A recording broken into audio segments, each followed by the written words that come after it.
Alright guys, I just got back. It's Saturday night and we were down probably an hour and a half away from home, and we had a baby shower to go to for my nephew, and my daughter and her husband were going to be there, and we were supposed to get the grandkids and take them because they had another party to go to. And we were about 20 miles away from being down there for the party, and I ran into a little problem with the truck again. So we're going to show you. We're going to start the truck up again.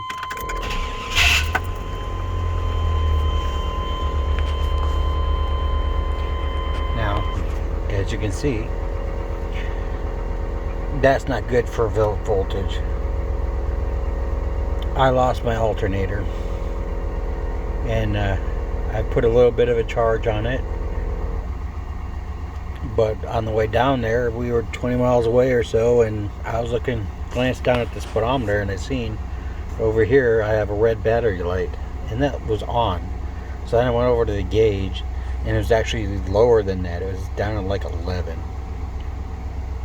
And this truck has the daytime running lamps, and there's just my low beams. They're on all the time.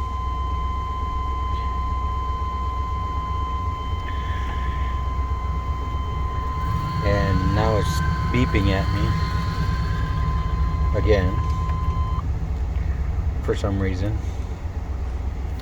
So the more I drove, those lights drained the battery. By the time we got to the park that we were supposed to be at, that gauge was down at 9, and 9 volts is almost shutting the truck down low to where the truck won't run anymore. So fortunately, my nephew, he's a mechanic as well, and he lives a couple miles away from this park, so I asked him if he had a battery charger, and he said yeah. So he sent someone home to get his charger, and we plugged it in and charged the battery while we were at the party. But the problem is I had to go home, and it was already after 6, and up here it gets dark. It starts really getting dark at 7:30, and I had an hour and a half to go. So we left at 6:30, and I had unplugged the breaker, or the fuse, for the daytime running lamp, so I had no lights on at all, and it was okay at first, but it did start to get dark, and I was following someone, fortunately, almost all the way home. He turned off 8 miles away from my house, but by then I could barely see the white line, and then people were flashing me, telling me my lights weren't on. Well, I couldn't turn them on because every time I tried to do the 4-ways, my gauges would freak out and flicker, and every light would come on. I'm going to kill the truck. So she's a good truck. She got me home. She always gets me home. And again, just using the brake and having the brake lights come on was draining the battery. And by the time I got back here to the house, again, I was at like 9 volts. But right now, it's fully charged. I charged it, and right now I could probably drive during the day with it without a problem and plug it in at night when I get home. But being the weekend, of course, the garage is closed, so I can't do anything. But I do have a tester for the alternator, and I wanted to show you guys how to use one if you wanted to, because they're pretty cheap. You can get them at like AutoZone and Advance and Harbor Freight and that. They're not too expensive, and it's a way to check your alternator and your battery life. But that should be just over 14 where it normally sits.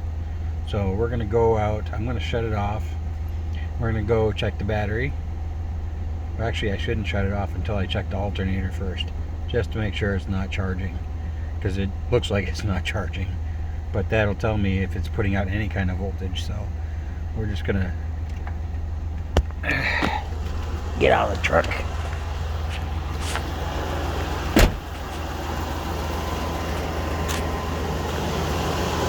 There's the battery tester.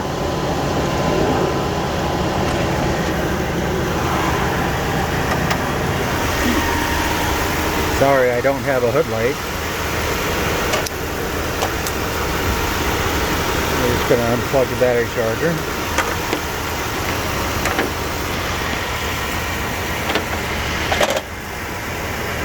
And of course, red goes to positive.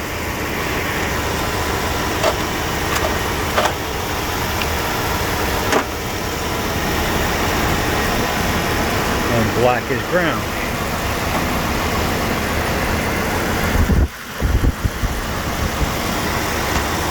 So as you can see, I just have 12 volts, which is what the battery charge at. And if I hit the load tester, the alternator made a little noise, but it should be at 14, in the 14, in the OK mark. And it's just killing the battery.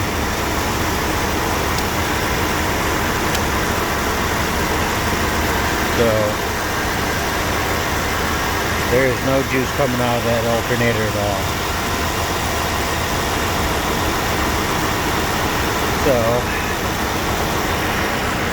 that's how you use a battery tester.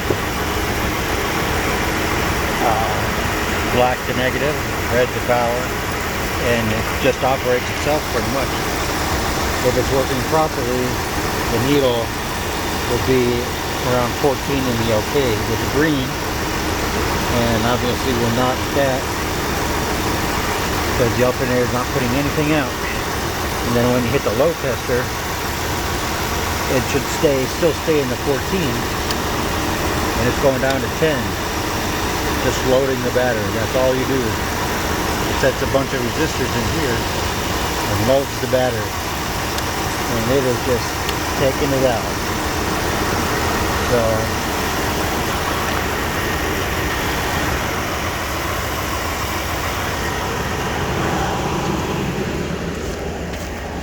going back around in the truck.